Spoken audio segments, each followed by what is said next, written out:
In case of 9 months of pregnancy, when to consider to stop LDN if natural delivery is planned and not cesarean section? That's a good question.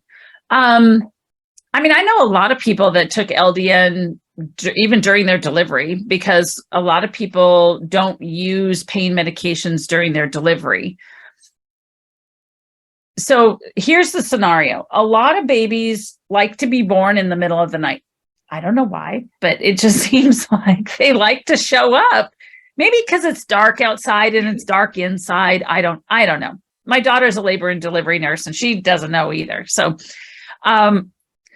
if you normally take your LDN at night and you go into labor, you're probably not going to deliver in the next 4 hours, maybe 6 hours.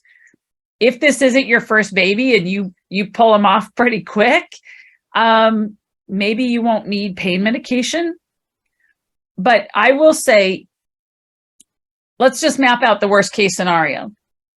It's 10 o'clock. This is when you normally take 10 o'clock at night. And this is when you normally take your LDN. So you take your LDN, all of a sudden it's 11:30, your water broke. You've got to go to the hospital. Okay. You get there and they're like, you're asking for pain medication. Just tell them that you took LDN and you need to either wait a wee bit, just a little bit more before you get some, or they may use different medications in your epidural or anything that they might give you orally and that sort of thing. So just be open about it. If you want to stop LDN, you could stop a couple weeks before your delivery. It just really depends on if this is your first baby and you have no idea when baby is deciding to make its presence known.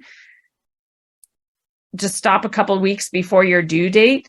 If this is not your first baby and you give birth real close to your due date, then you could stop a few days before.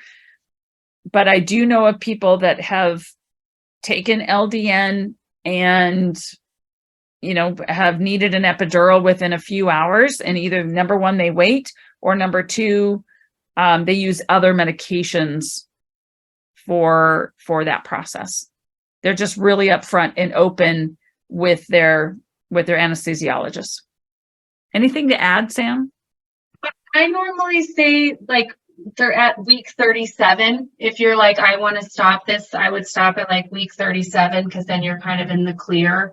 The other thing I would just add is, remember, naltrexone, it is at low doses. So if something were to happen and you get an opioid pain medication 6 hours later, it's most likely out of your system.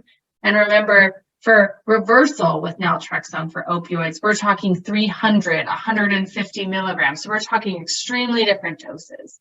So you will more than likely be A-okay if they even do give you opioids. So no need to be, obviously just make them aware, like Michelle is telling you, but more than likely everything